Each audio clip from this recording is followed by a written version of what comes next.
Ako vína, pivnica, hradní páni tam skladovali svoje najlepšie vína.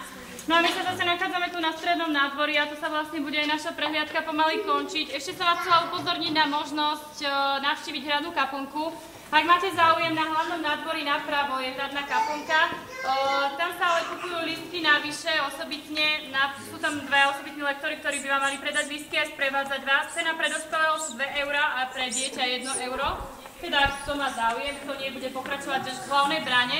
No a keďže sme tu takto pokope na konci, tak by som sa vám tu chcela v mene celého Oravského múzea tak oficiálne veľmi pekne poďakovať za to, že ste sa rozhodli prísť na Oravský hrad, strávili sem váš voľný čas. Ja dúfam, že sa vám tu páčilo, že sa tu ešte niekedy vrátite. No a vo svojom mene by som sa vám veľmi pekne chcela poďakovať za pozornosť. Takže ďakujem a dovidenia. Ďakujem pekne.